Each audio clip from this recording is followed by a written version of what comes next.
Jameson Williams is $6,000. Oh.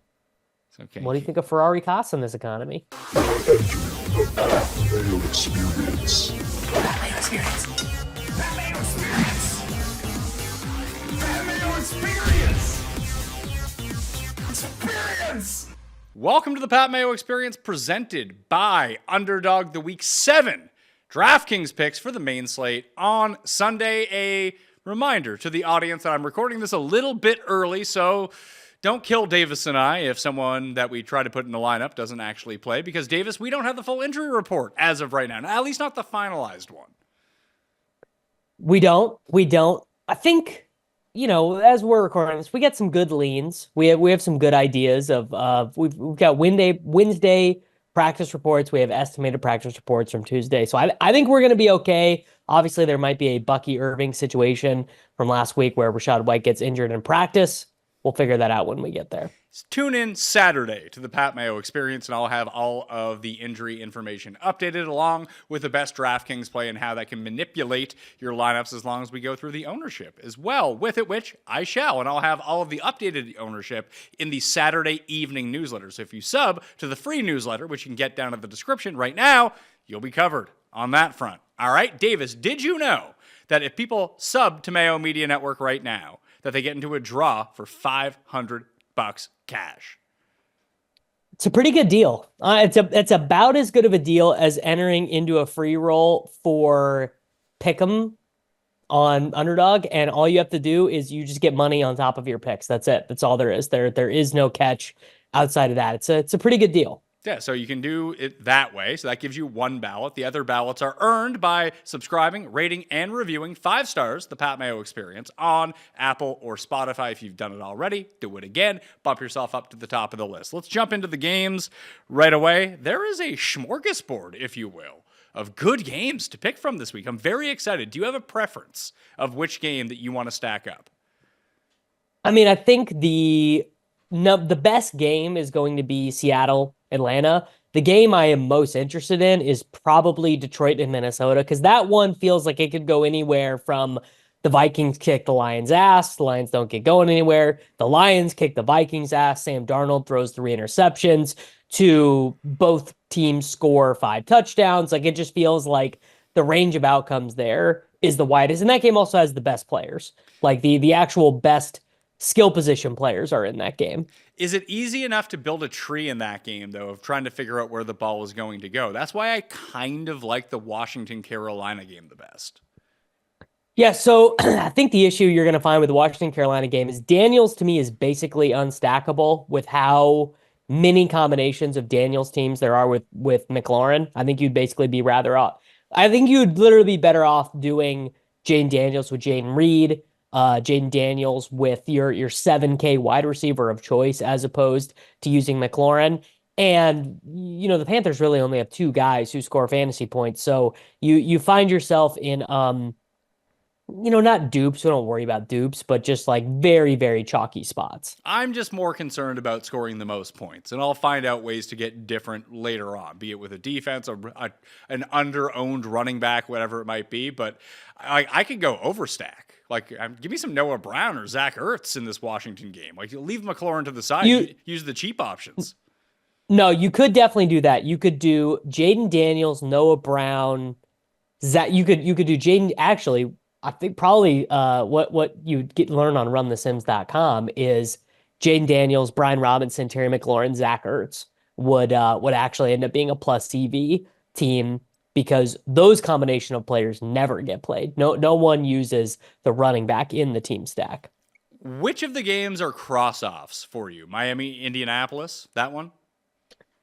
Miami, Indianapolis is not a cross-off for me, because I think that A-Chain now has had like a lot of time to recover from this ankle injury. This is the worst run defense in football. Now, basically what has happened, though, with this terrible run defense is teams have just decided to pass against them because their pass defense is almost worse.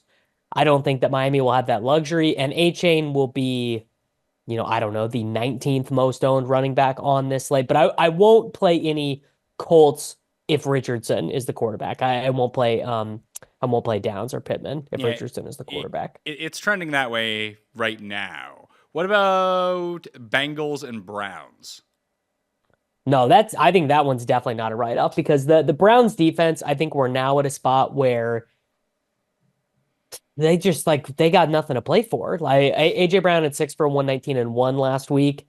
Let's just imagine in an alternate universe he scores on that 40-yard bomb at the end instead of getting tackled. Well, then all of a sudden AJ Brown basically equals Chris Godwin's output for the day and ends up being one of the pieces you needed. There's no reason Jamar Chase or T. Higgins can't be that, but I'm not going to play any Browns.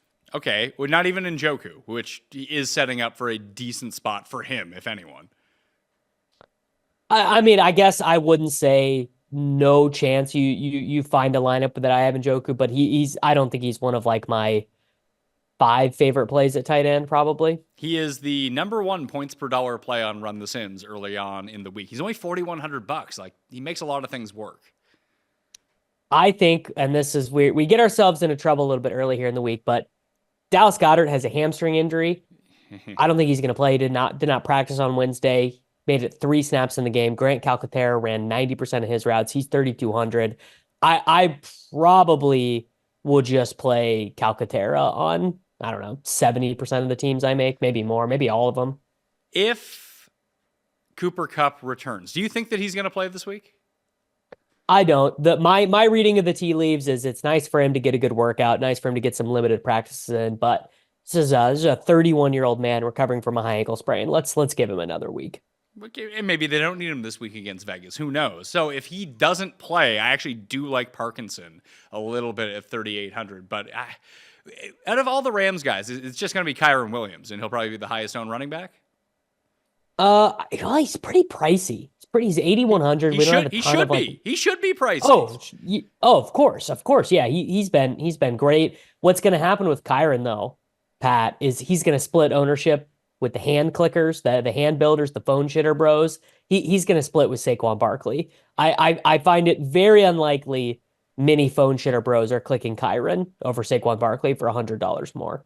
Who do you like from this Seattle? And we'll build these out in a second. I just want to get where your mind's at right now. Is Kenneth Walker the Seahawk you want to use? Or are you stacking up the passing attack on the Seahawks side and using Bijan on the other side? No, I got Metcalf and London as the guys I really like here. I mean, they just are Metcalf's if they would just stop getting these illegal formation penalties, Metcalf would be the 3rd highest scoring wide receiver in fantasy. And the Drake London experience, it's kind of one of those anchor effect things where he was brutal in week 1, 12% target share in week 1. He's been above 24% target share in every other game. They're feeding him in the red zone. I think Drake London, $6,900 on DraftKings, he might be right now my favorite play of the slate. Okay. And we think Malik Neighbors comes back this week? We do, but not to get too real football here on this program. It's not really what we do. The Andrew Thomas injury is the worst possible thing because any of that late developing stuff, Neighbors winning down the field, the double moves, where he needs 3 seconds to get open, that feels like a thing of the past. It's going to be what's going to have to happen is he's going to have to play like Wan'Dale. We're going to have to see Neighbors kind of used in the Wan'Dale Robinson role to get him targets. Houston and Green Bay, is there a side you prefer there? Because it does feel easier, unless it ends up becoming Joe Mixon, which it does for the Texans. I feel like you can route the Texans' passing game a lot easier than maybe you can do with Green Bay. And I don't think that Wicks ends up going in this game. He might go, but it sounds like he's trending towards out. I agree. He's trending towards out. I mean, the side I like in this game is actually Houston because every single week, the Houston ownership gets lower and lower and lower as the ceiling doesn't hit. But the targets now have really condensed. No other wide receiver other than Dell or Diggs got a target. No player other than Dell, Diggs, and Schultz got more than 3 targets. They don't really use Mixon in the passing game. It feels like CJ Stroud doubles are very on the menu. Okay. Tennessee and Buffalo. I think that if there's one player I'm going to try to jam into lineups this week, it's going to be Amari Cooper. Yeah, I probably won't have Cooper at all. Probably just not really interested. This game's gonna suck. The issue with the Bills is they have no interest in the forward pass. Not only, it's actually kind of crazy. Not only are they bottom 10 in pass rate over expectation, like they pass less than the situation indicates, they're also bottom 10 in just the OE part of that, the expectation part. All they do is run the ball and wind the clock down. The Bills, they're trying to mimic the Chiefs too hard, really, in terms of playing boring football. If James Cook doesn't go, do you like Ray Davis at 52 then? Yes. Oh yeah. Yeah.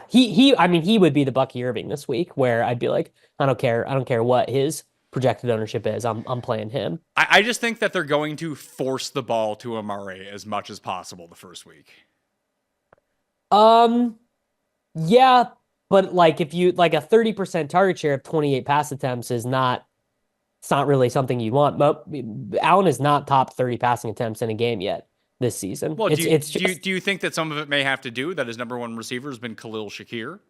No, definitely. Like I mean, I think that's why they made the trade. They would like to reverse that trend. They would like to pass the ball more, I think, because they know their ceiling as a team is not there. It's a good trade for Buffalo, I think. But on a short week, when you played a night game, you make the trade in the week. Shakir was banged up. I mean, I will say this: if you get him at 2% or whatever, probably good.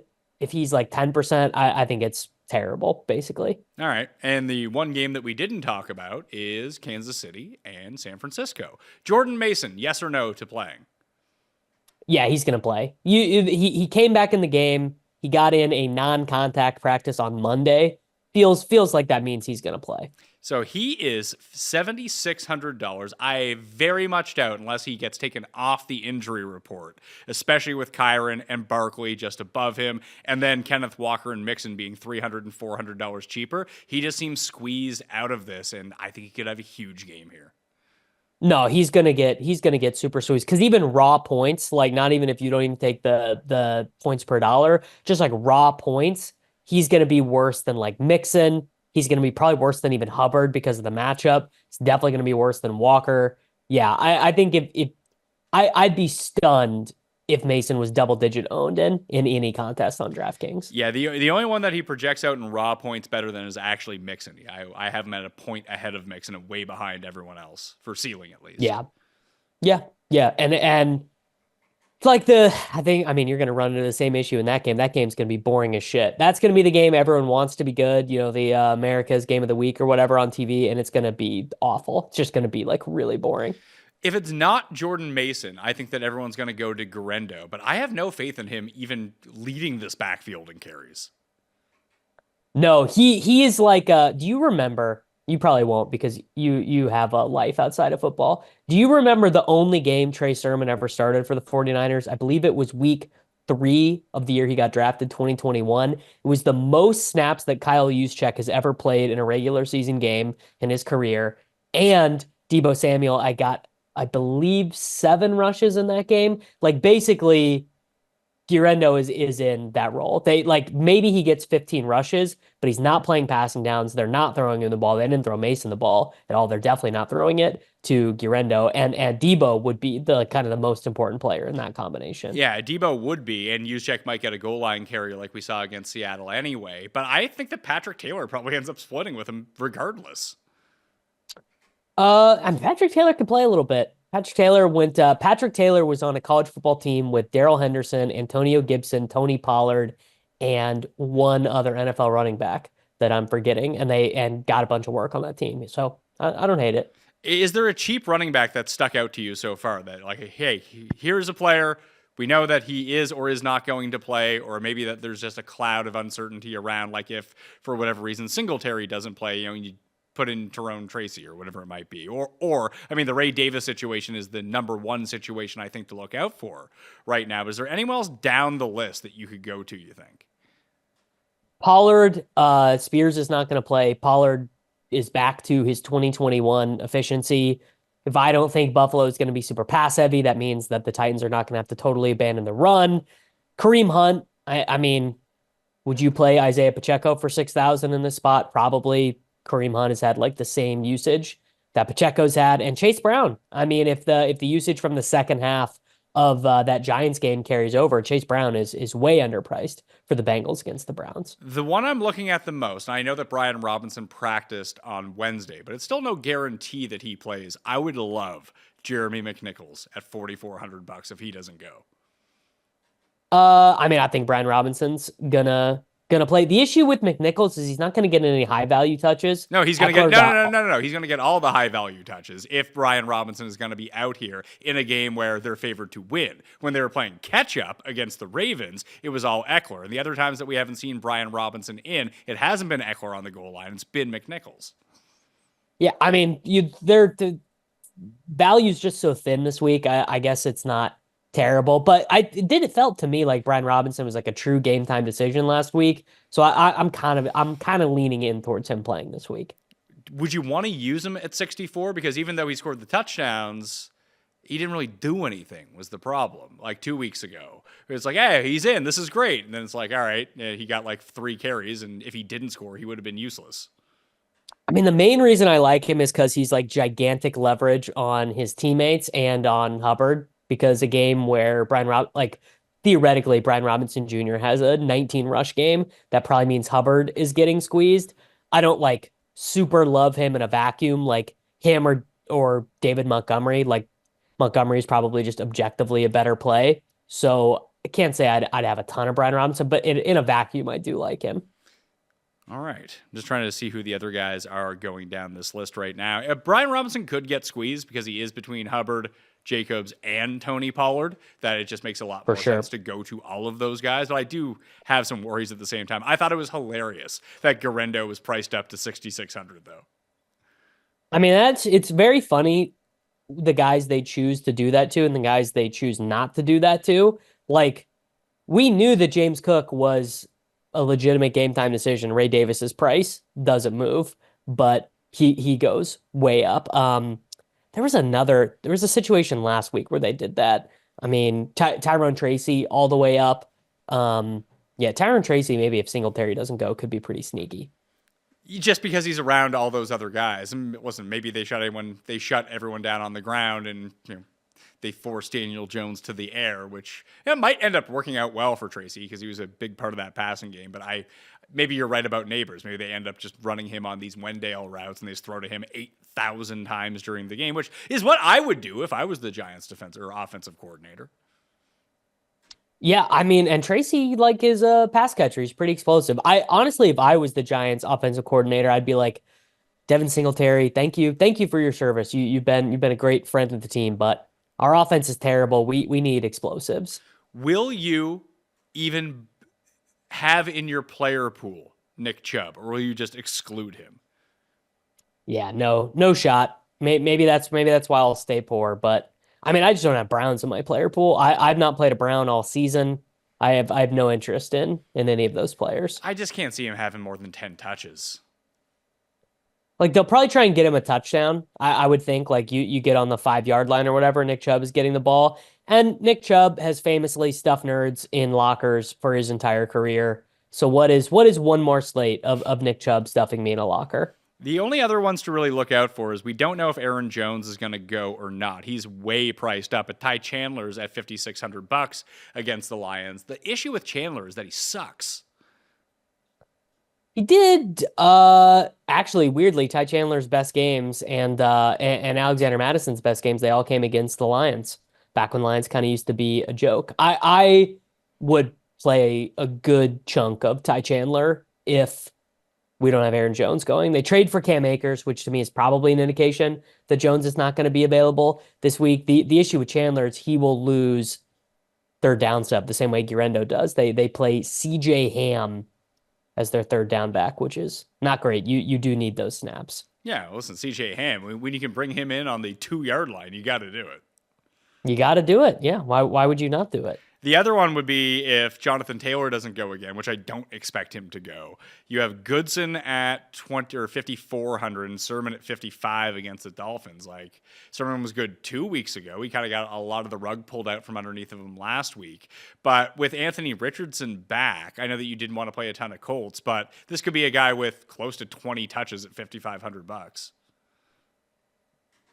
Sermon will probably project well like you'll probably get him in a fair few of optimals. I actually did play Sermon a bit 2 weeks ago, and I feel like I really got away with one because he just kept catching checkdowns. There will not be any checkdowns in the Anthony Richardson offense, and if there are, he probably won't complete them.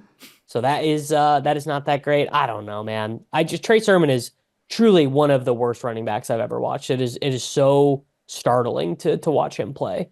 All right. Well, I'm glad that we've talked through that. I do want to talk through defense just for a minute, where you might want to go. I love the Commanders D this week. I think if you don't play Jaden Daniels, just play Commanders D in every lineup.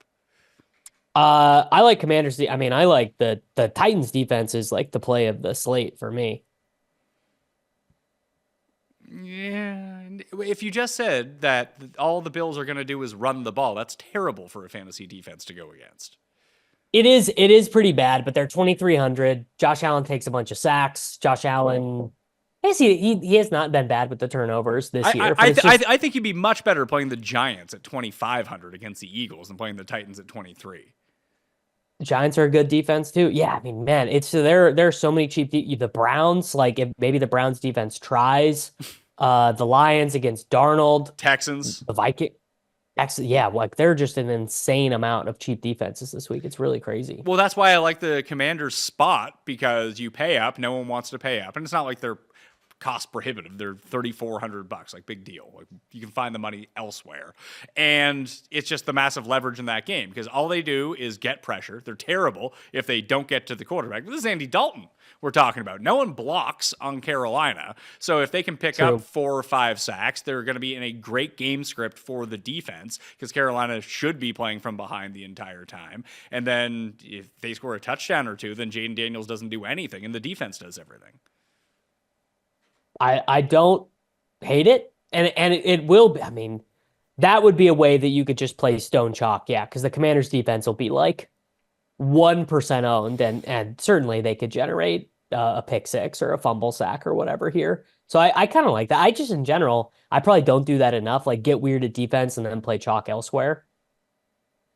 It's one of my favorite things to do. Tambell always yells at me on the show about it. He's like, yeah, just fill in your defense last, whatever you have left over. But I like going after specific defenses, and they're the one I've identified this week who are in the best spot. Whether they come through, it's still defense. You have no idea. It could be whoever's in like the worst spot. It's probably like the Panthers that you actually need to have at 24 because they Blackshear returns 2 kickoffs or something like that. But just looking at it objectively, between the pressure rate that they can generate, the matchup that they have, and how the chalk is going to consolidate on the other side, at least in a very high total game, that's the way that I'd want to go.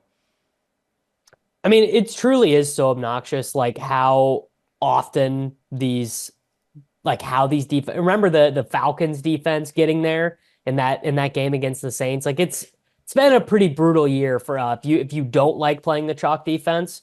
So maybe the Titans get negative points this week and you get huge edge on the field by not playing them. Like I said, I wouldn't play the Titans solely because if the Bills just end up running the ball, there's no fantasy points to be scored.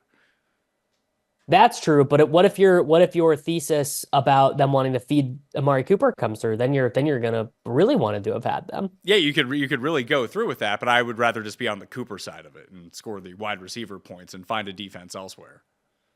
That's very valid. The big issue with the Titans is defensively, while their defense is good, is that Levis puts them in such negative spots on the field that even if it's so bad, even if you're scripting out like a high volume pass situation for the other team, Levis will make it that you can run the ball on. We'll get out. He'll get you out of it. It's so true. He's so bad.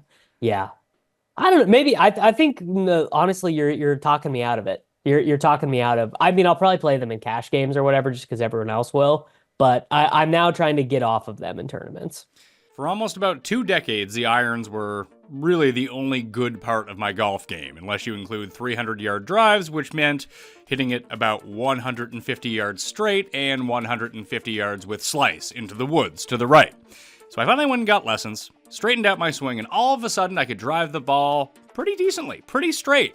And then my irons just kind of went wayward with the new compression that I was getting onto the ball. So it was time for me to make a change with my irons. So when I heard about the new PXG Black Ops irons and how they can dramatically improve my game, I had to give them a try, booked a fitting with the PXG location, brought in my current irons, and took the PXG challenge. The staff was amazing. We worked on my ball flight through TrackMan in order to find the perfect irons and the perfect length and the perfect loft for what my game demands these days. And the new Black Ops irons are incredibly easy to hit, they maximize performance, and they're fun. Oh, and they're only $149.99 a stick. That is a great price for a great golf iron. So take the PXG Irons Challenge. It's a ton of fun, and if PXG's new Black Ops irons don't outperform your current irons by delivering either more distance or tighter dispersion, that means better accuracy, during your fitting, you'll get a $250 MasterCards reward card. Hurry, this offer ends October 7th. Book your fitting today at pxg.com. That's pxg.com. This show is sponsored by BetterHelp. Kids are always learning and growing, but as adults, sometimes we lose that curiosity. What's something you'd like to learn? Gardening? A new language? Or, for me personally, how to finally beat your best friend in golf? Not cussed, but, my other friends. I want to beat them at golf. I can beat cussed, no problem. Therapy can help reconnect you with your sense of wonder because your back-to-school era can come, honestly, at any age. It's helpful learning positive coping skills and how to set boundaries, and it empowers you to be the best version of yourself. It isn't just for those who've experienced major traumas. If you're thinking about starting therapy, give BetterHelp a try. It's entirely online, designed to be convenient, flexible, and suited to your schedule. All the best things that you need. Just fill out a brief questionnaire and get matched with a licensed therapist and switch therapists anytime for no additional charge. Rediscover your curiosity with BetterHelp. Visit betterhelp.com/PatMayo today and get 10% off your first month. That's BetterHelp, HELP.com/PatMayo. Let's jump over and fill out some lineups. Where do you want to start with lineups here? Or where do you think that people start? Because when I generated the optimal, it's still so early in the week that it's giving you guys who are a bit fringy coming in. Like Aaron Jones popped up in the first optimal that I ran. It's like, well, I don't even think he's going to play. So that makes it a bit tougher to fill this out. Like, where do you think that the game people want to go to and the players want to go to before anything else? What do you think it is? People are going to start with Gino or Kirk. That's where your average guy is building this week, I think, is going to start there. Probably with Kirk. All right. Honestly. I was going to say Gino because he's cheaper. Yeah, well, you know what? You're more in touch with the common man. You're probably right. It probably is Gino. So Gino, Metcalf, do you think it's Bijan or London? Or do you think they go with one of the cheapos like Ray, Pitts, or even Mooney? Let me tell you something. I've learned something this year. The people on social media and in the YouTube comments, Pat, they fucking love Darnell Mooney. Darnell Mooney gives these people a reason to live. He whatever he's projected to be owned, get 5% more than that. The people love Darnell Mooney. So Mooney's going in? Mooney Tunes?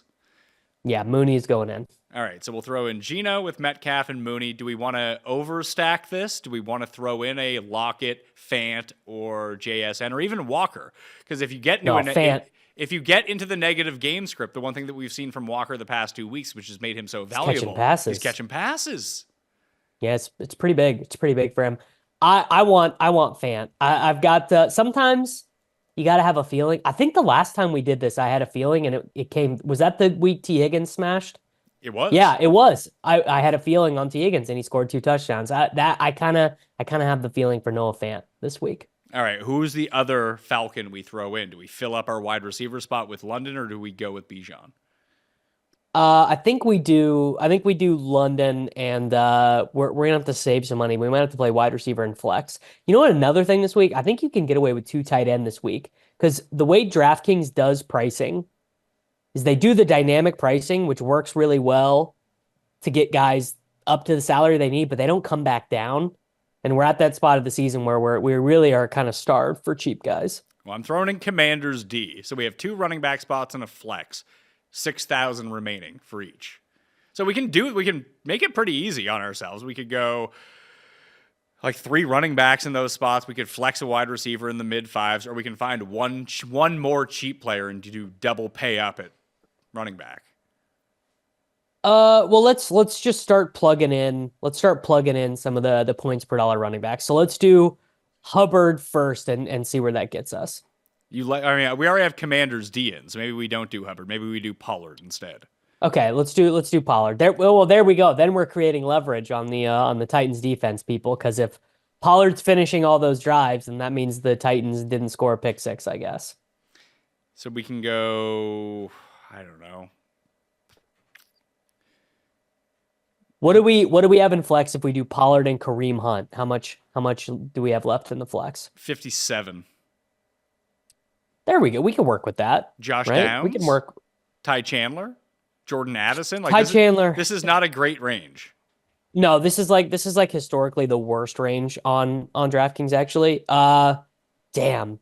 JSN is right there. We could like super duper stack. Oh, you know who we haven't talked about at all? We are really doing negative diligence for the listeners of the Pat Mayo experience. Juju Smith-Schuster is $4,000 DraftKings dollars. He is going to be super jammed this week. Not saying we need to fit him in this lineup, but that was just an important lineup construction to note. Well, if we jam him in, let's say we do that, we have $7,000 per running back if we want to go that route.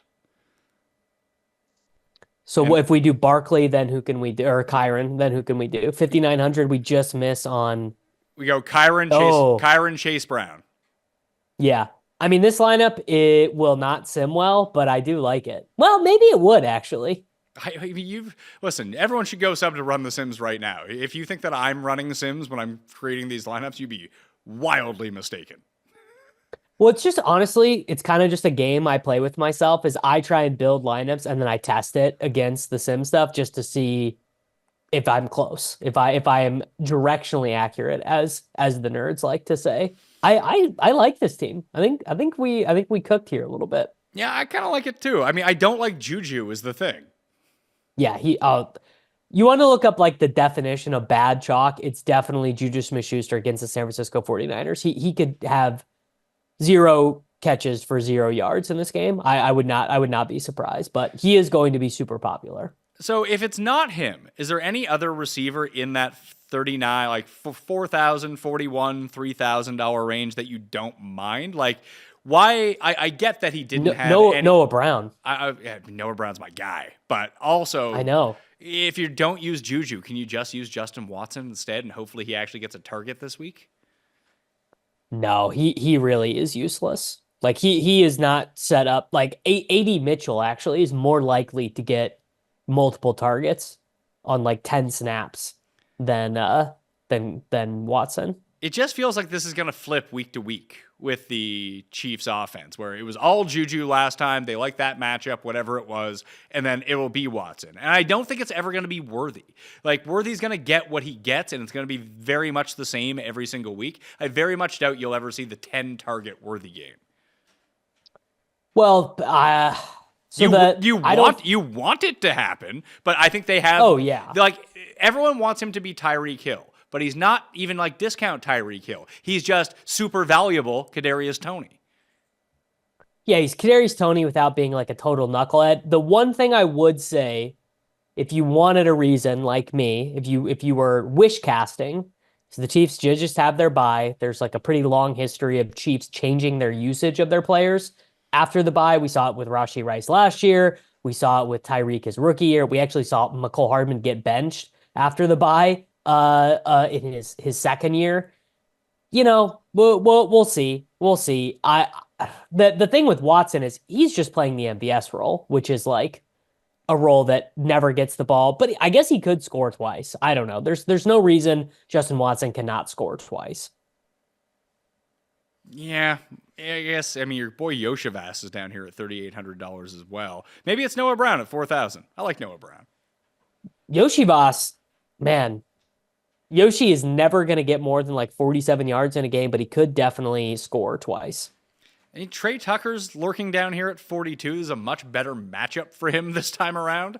Like everyone wanted to jam him 2 weeks ago, and then he played the Steelers last week. Now he's actually in a good spot against the Rams.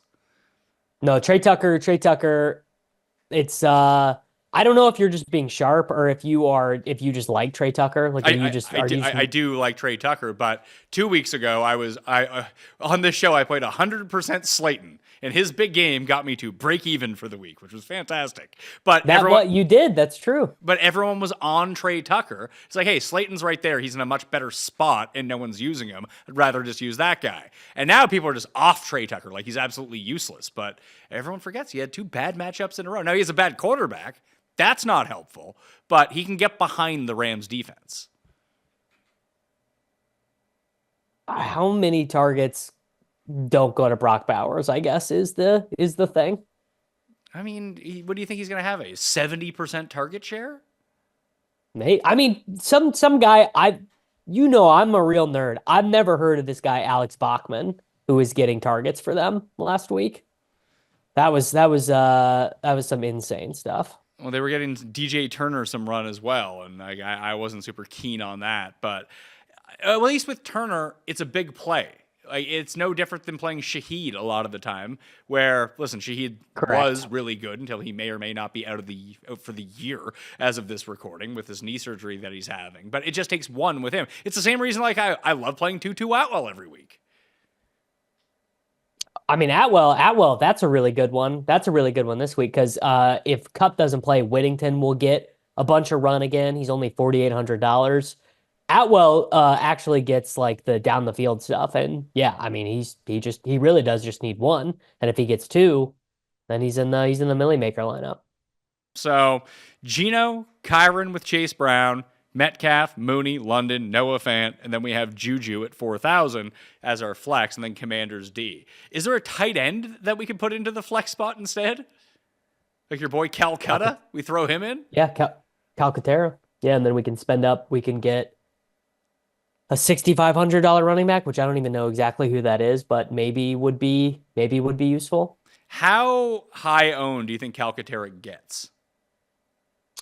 How owned? Assuming that like Goddard gets ruled out early and everyone who does content on Friday has the ability to write their articles and do their things, he could be 35%, 40% because it's not a great matchup. And AJ Brown and Devonta Smith are back. And Goddard like had the one explosion game, but AJ Brown was out for that. So I don't think he gets to like 50%. And Calcaterra has started games for them before and not done anything when Goddard was out. But that was back in his rookie year, and they were like having him split time with Jack Stoll.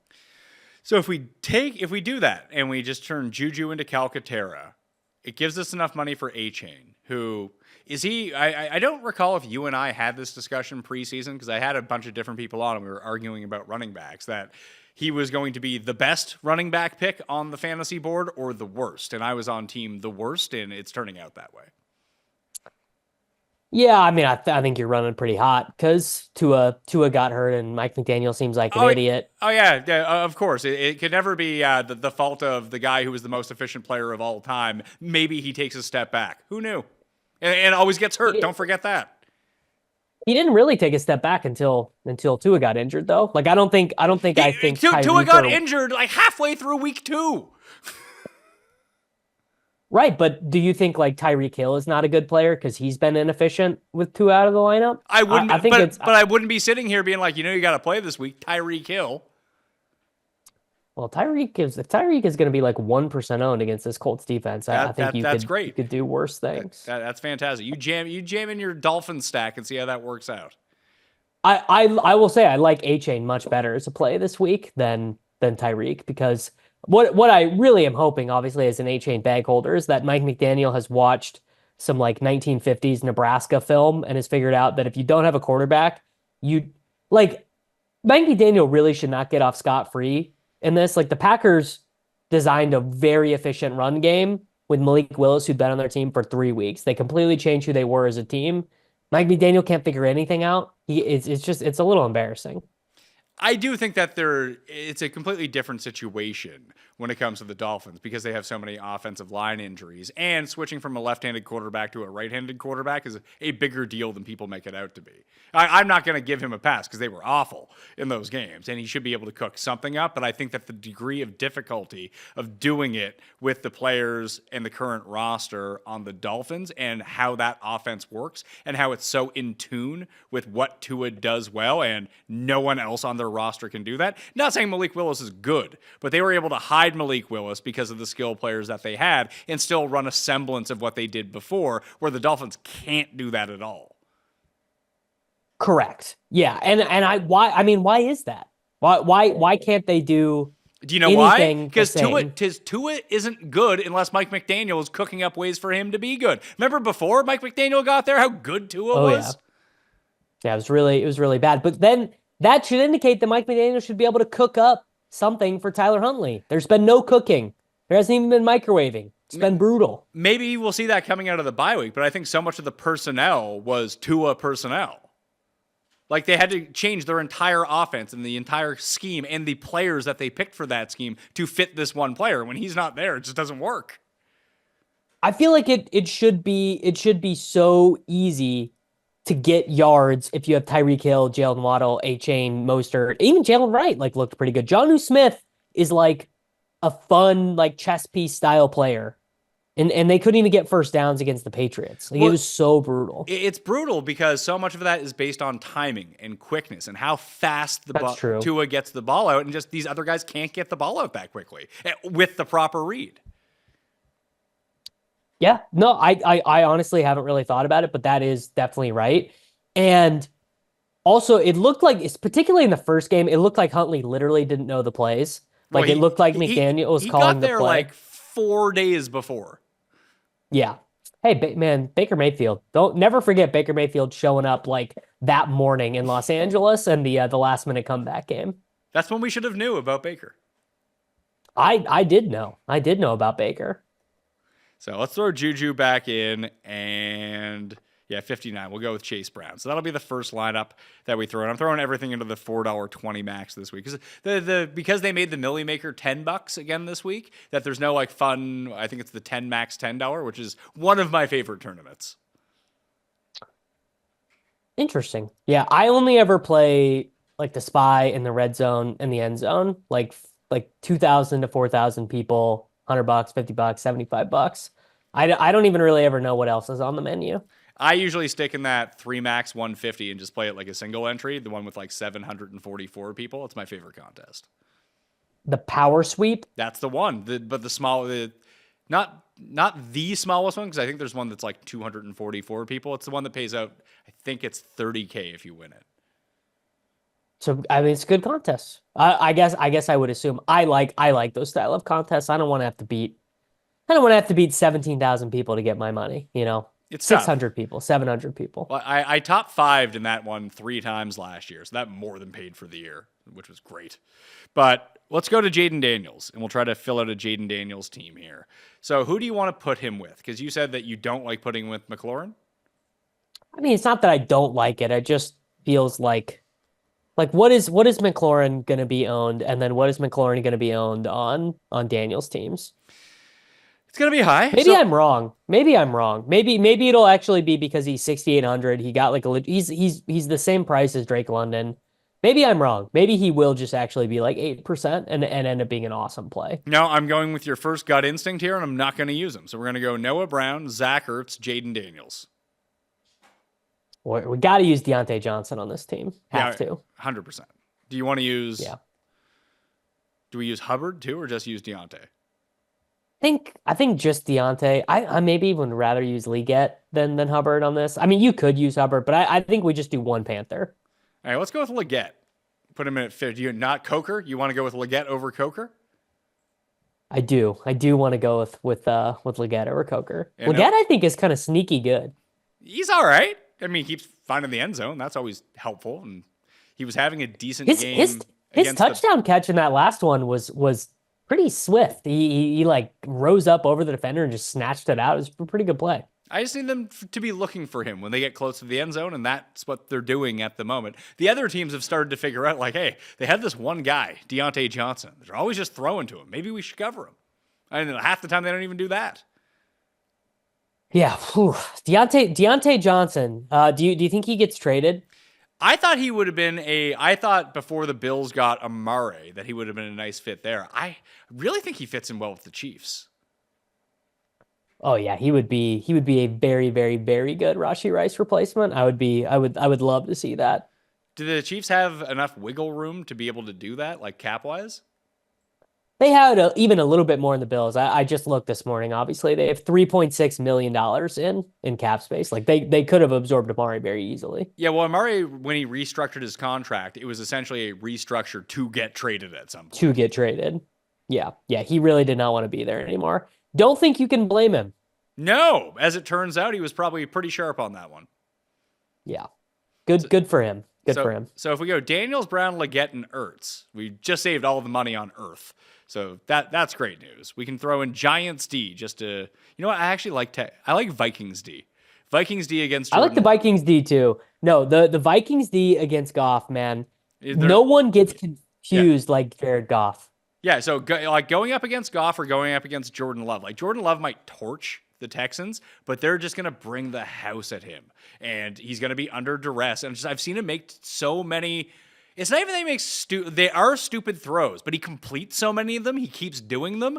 But as we saw in the Vikings game, I mean, he wasn't back to like 100% game speed yet. It looked really bad in the first half against the Vikings. But the Vikings brought all the pressure, and he tried those back foot throws and just threw it to the other team. I could see that happening again here. Yeah, I mean the thing is, I do love that about Jordan Love. He's like the only guy playing football right now. Him and Drake May are just like, yeah, all right. I'm going to give you a chance to make a play. Don't complain. Don't complain to me, Romeo. I gave you a chance to make the play. Either make it or don't. I am so salty that in my main, one of my mains last week, I played the 150 and I played a $100 single entry. I was like, I got to roll out something stupid in this $100 single entry. So I rolled out a Spencer Rattler team instead of a Drake May team, and it cost me a lot of money. You hate to see it. Although Rattler... He was there, there looking like he was going to get there. Yeah. In the first half, I was like, I'm very sharp. And you're a genius. Yeah, and then I think he had one fantasy point in the second half. Well, I mean, Olave instant concussion was really bad for him. Yeah, but Bub Memes was there. Guy's great. Yep. Yeah, Bub Memes. Who would you have stacked? You wouldn't have stacked May with Booty though. I would have stacked him with Demario Douglas because I played Douglas as a solo on most teams. I actually probably would. Low key sharp. I probably would have went triple because I loved Hunter Henry as well. It just came down to, hey, it's Drake May. What's he going to do? He's going to be scrambling for his life against the Texans. So he's going to run a bunch, or he's going to throw it to the guy standing as close to him as possible. And I was like, who are the two lowest ADOT guys on this team that aren't running backs? Oh, it's Demario Douglas and it's Hunter Henry. Yeah. I mean, I obviously played Jalen Polk, which I will never do again. I don't think. Not even in Showdown on Sunday morning? Oh God, is that game? I probably won't watch that game. That might be a bit too far for me. All right, so we've rigged this up. Daniels, Brown, Leggett, Ertz, and Vikings D. So we have 66-25 to fill out 2 running backs, a wide receiver, and a flex. We can basically do whatever we want here. So out of all players on this slate, I want to throw in Amari Cooper, who I really like. Who is your favorite play of any of these guys? Justin Jefferson. Jefferson is always my favorite play. He's the best wide receiver in the NFL. They just, basically just has not happened yet because Darnold has maxed out. Darnold is maxed out at 28 pass attempts. Well, this could be the game. This could, but I mean, if you were going to play Jefferson, I feel like I'd want to play Darnold too. Yeah, I mean, he probably runs in that scenario. In the scenario where you want Darnold, he probably runs. I feel like you want Jefferson in the game. They lose 28-20, and Justin Jefferson gets 16 targets. That's what I feel like you want Justin Jefferson for. I think Hawkinson might be back this week too. You could argue that makes them a little bit more pass heavy. Maybe? I don't know. I mean, you forget none of this matters. None of it matters. The score is what matters. They've won every game. They're 5-0. They've trailed for 3 minutes and 56 seconds. None of it matters. The score is the only thing that matters. And that's unknowable. We don't know who's going to win this game. So the problem with Amari Cooper and Justin Jefferson going in here leaves us in that weird range at running back again where it's Chase Brown and Tony Pollard are our 2 running backs. Yeah, I don't want to do that. All right, remove Justin Jefferson. Get him out of there. This can be your Amari lineup. Get him out of there. Let's do Tony Pollard and Ken Walker and see what we get at flex. All right, so you really like Tony Pollard that much playing from behind here? Dude, it's like I've been waiting my whole life for Tony Pollard to be healthy and to get all these touches on a team, and it's finally happening. and I'm not trying to look a gift horse in the mouth. All right, so Tony Pollard and Ken Walker leaves us $7,100 for a flex, which is Bijan, James Cook, Debo. That's maybe that's Debo. Debo, Yeah, Debo yeah. for me. Yeah. That leaves us 100. Now that is a good team. That right there, if you sub yeah. out Amari Cooper for a guy who's going to play, that is a good team. I'm going to lose so much money on this Amari Cooper stand, aren't I? I mean, look, it's like I said, if you were the only there's definitely a reality where like it's you and 3 people who listen to this show who play Amari Cooper in your contest. Like literally he goes because he's going to project for about 6 points. So you have the ability to make some generational leverage wealth here. I'm trying to see. Let's see. Amari Cooper, what is he projected for at the moment? Amari Cooper, well, he's still projected as if he's on Cleveland. So his base projection is 8.3 points. But you put him with Josh Allen, a guy who can complete a pass, and now we're cooking. Let me see if my stuff has him projected. I see him projected for 10.5 on the Bills. So that's not bad. That's better than I thought. And they're going to force him. When they get to the red zone, they're just going to be chucking him fades. Yeah, so that will definitely happen. They will definitely try and get Amari Cooper a touchdown in this game. That is 100% true. And it's not, listen, he had the 2 touchdown game. He does lead the league in drops, but I do find those drops somewhat specious because I watched him drop a pass from Deshaun Watson last week where he was wide open, but the ball was thrown behind him. I mean, I don't think that anything that happened on the Cleveland Browns this season is serious football. Like no one cared. Yeah, I think that's the position that we want to take here. All right, let's build out another one. What's the other big game to go to, do you think? Detroit, Minnesota? Houston, Green Bay. All right, Houston, Green Bay, and Detroit, Minnesota. Yeah. All right, let's build out those two. Which side of Houston, Green Bay do you want to go to? You said the Texans earlier? Yeah, let's do Stroud, Diggs, Dell. Schultz. No. Oh, we can do Dell. I don't care either way. Yeah, well, let's spend up here. We can play Noah Brown and Juju in all these lineups. No big deal. And what Packer do we want coming back? Jaden Reed? Or do we want Jacobs? Oh, yeah, Jay Reed. Or do we stuff Kraft in at tight end to save money? We could do Kraft. We could do Wick's practice today, but we could do if you wanted to puke, we could do Bo Melton. No. Okay. I don't want to Throwing have it the out there. potential 6th receiving option on this team. I don't know, 6th receiving option with Jordan Love or 1st receiving option with Anthony Richardson. Hard to say. Pick your poison. I'd rather play Alec Pierce. Alec Pierce is honestly. in the Shaheed Tutu school of 1 catch makes a day. No, that's actually true. That is actually true. Just you're going to be hating when he scores 0, but that's part of the game, right? So let's go Kraft. He's 46. It's not even good enough to save. We can save money elsewhere. Let's go with Reed. Reed or Jacobs? Reed for me. Not a Jacobs guy. All right. So that leaves us with $4,300 per player left. So I think that forces our hand with Giants D because I don't like the Titans. So now we're building back up a little bit. We have to go with this is Calcaterra tight end lineup. Yeah, but then we don't want to use the Giants. Actually, I don't think that actually matters. I don't think that matters. No. Yeah, we go with Timmy Calcutta here as our tight end. All right, we're back up to 5,200. All right, so we're still gonna have to punt and flex on this one. So Juju or Noah Brown, that gets us back up to. Let's do Trey Tucker. Oh yeah, my guy Trey Tucker. He's right there. Easy game. Trey Tucker. So that gives us 58 for 2 running backs. So what does Christian Watson cost? Christian Watson is $4,900. Yeah, we should do that instead of Jaden Reed and get some running backs we actually like. I mean, all of this is irrelevant if Ray Davis becomes the free square this week. Just remember that. Correct. Literally the last 55 minutes that we've done, literally forget it all. Just play Ray Davis. So $69.50 for 2 running backs now. $69.50. I mean, I probably Walker. Number 1 there. I'd like to go Kyron opposite Tucker, although that leaves us at 58. Sure. $100 below the dead zone, which does not work out well for us. Is there a 5,800? We could do Madison. Yeah, I don't want to do that. We're already playing Trey Tucker. We could do. You want to load up on Raiders? No. So Ken Walker, ends up becoming the better. You go Ken Walker, Bijan. Ken Walker, Bijan. There you go. No, you cannot do that. You can do Montgomery. Although you can do Montgomery if you wanted to. Oh yeah, I like David David Montgomery every week gets 18 points, and the shit libs are just they're so mad every week about it. Yeah, we go Ken Walker, David Montgomery with Stroud, Diggs, Dell, Christian Watson, Calcaterra, and Giants D with Trey Tucker. Not loving this one as much, but it's still not that bad. It's not that bad. Well, let's try Probably better with Schultz.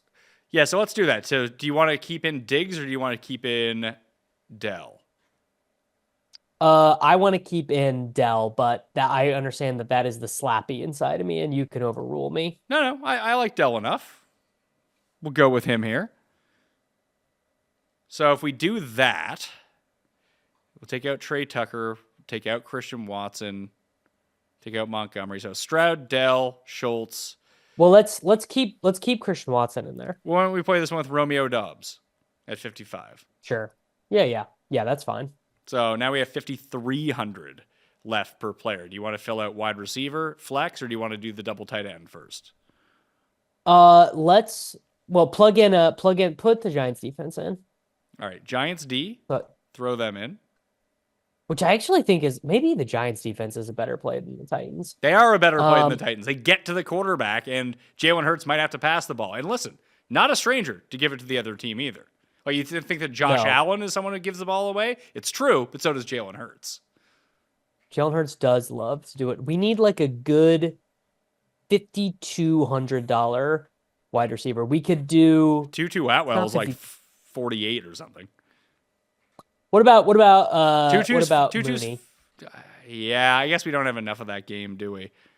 So yeah, Mooney's 56 though.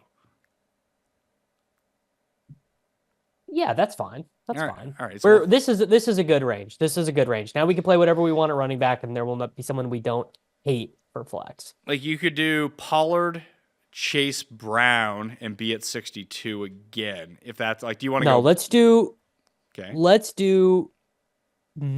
Oh damn! I was gonna say let's do Gibbs. Let's do Gibbs. Let's be a slappy.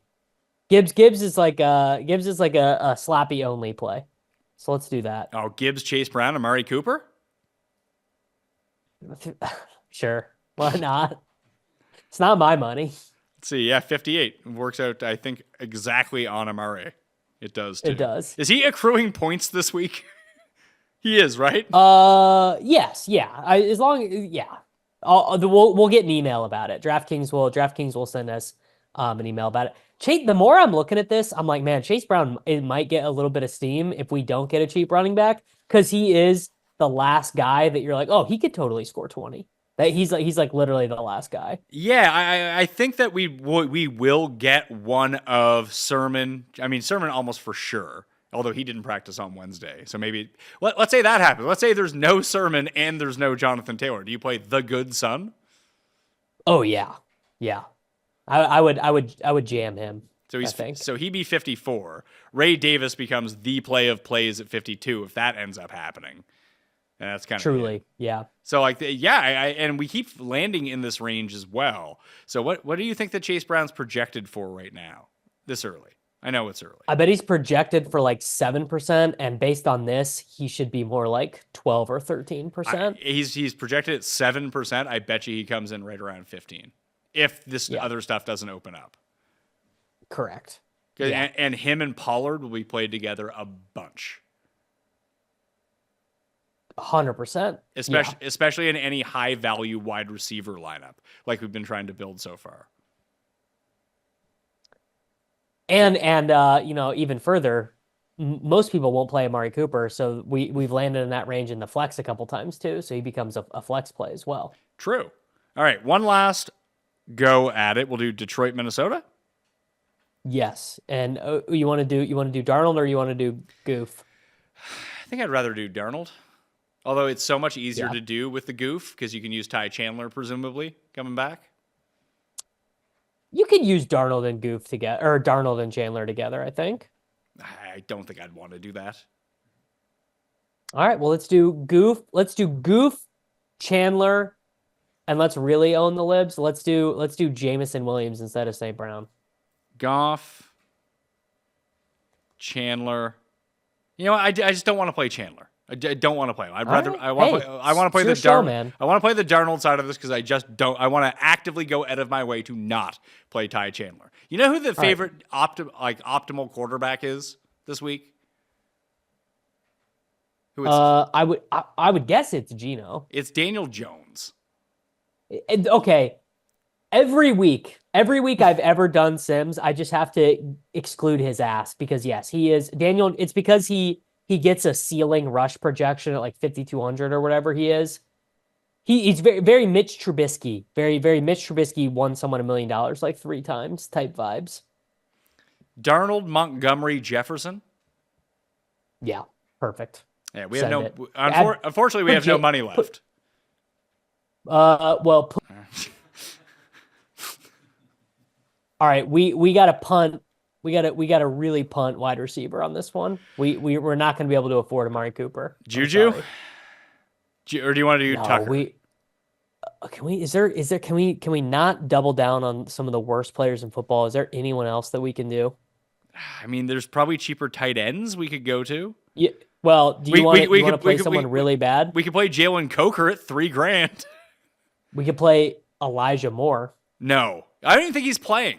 He has like broken ribs. Yeah, he does. All right, let's do Juju again. Whatever. We could do Coker. He's there, and he's $1,000 cheaper. I really don't. What if you find out pregame he gets lined up against St. Just? Would you play him then? Because I would.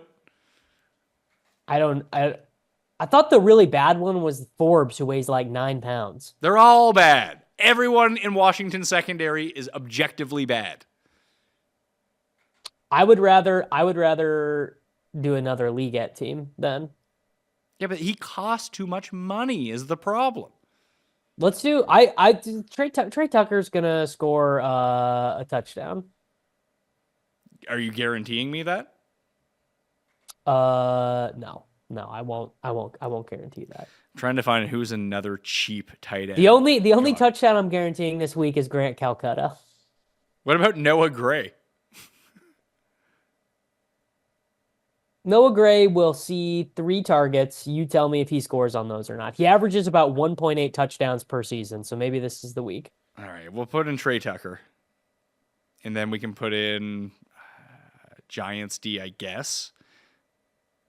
Hell, Sure, we can switch it up. We're not playing anyone from that. Hey, do you want to open your third and fourth eyes?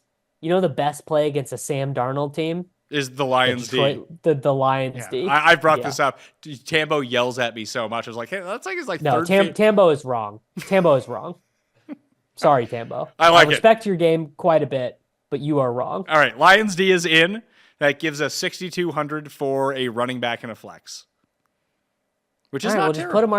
Just put Amari Cooper in the flex, and then we can pick whoever. No, I've tried to put in Tutu Atwell like 8 times. So let's throw in Tutu Atwell.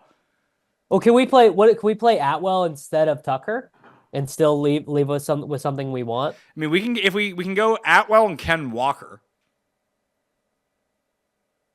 or if we take out Tucker and Walker, it gives us 5850 for the rest of them. So we could go. If we that leaves us with Chase Brown and Amari Cooper again. It does. What about Kareem Hunt? What do we get what do we have at wide receiver if we get Kareem Hunt?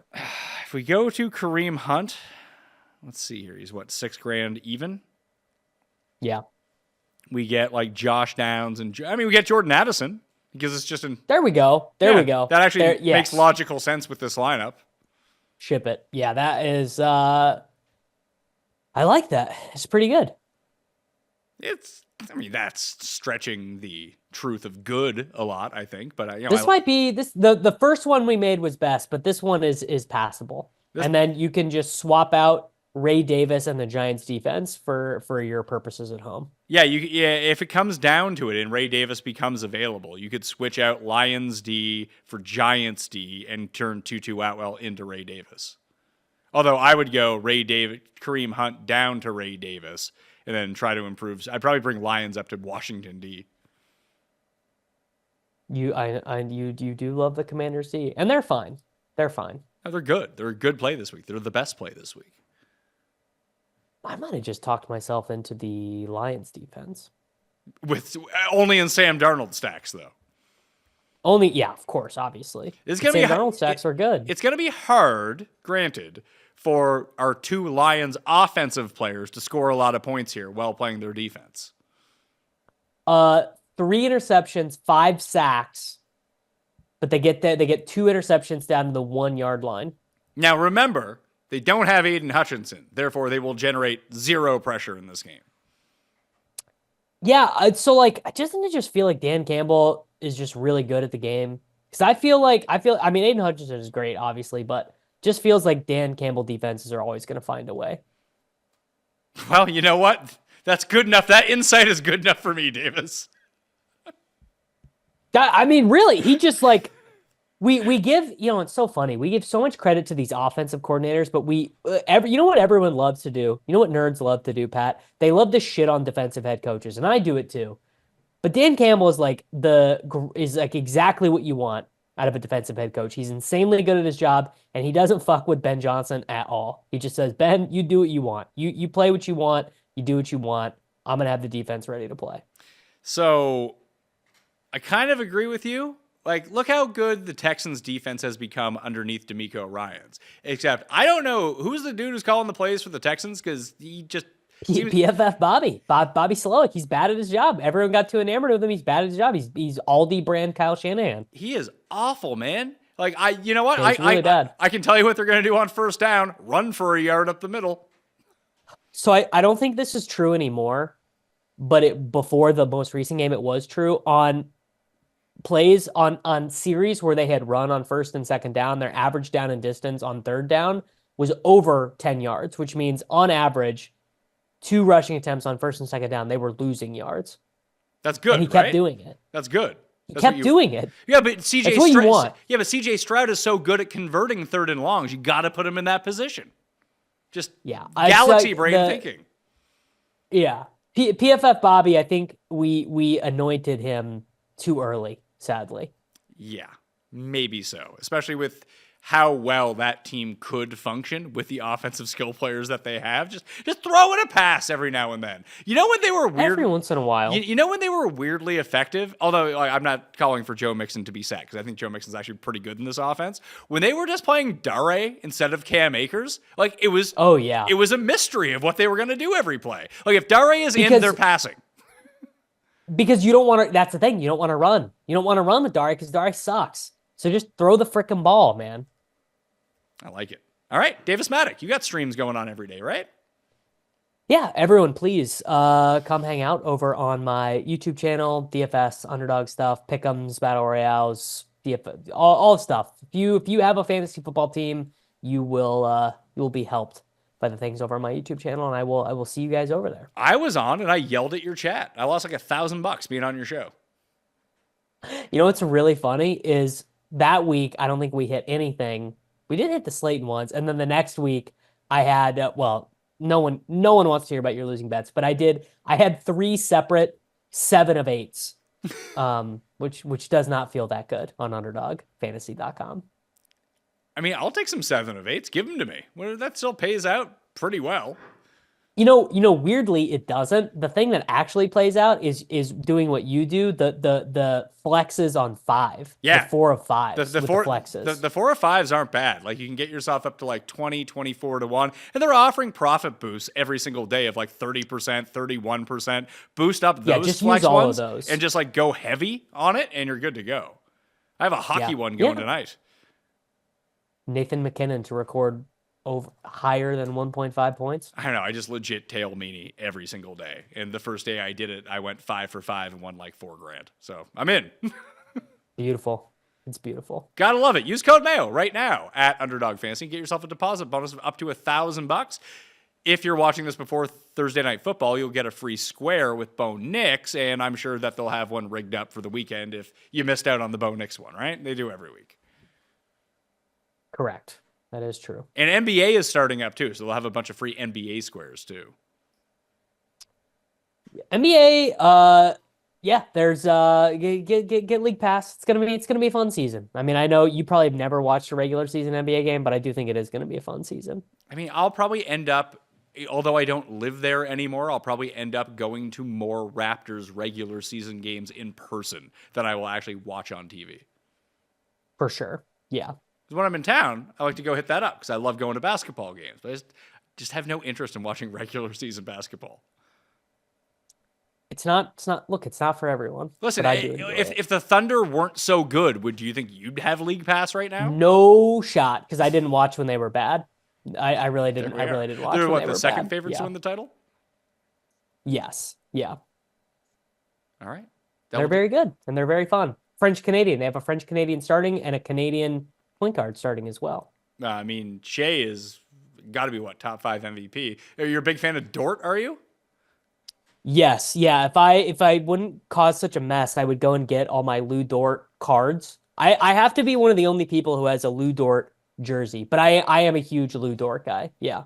All right. Well, so you were cheering for Canada in the Olympics.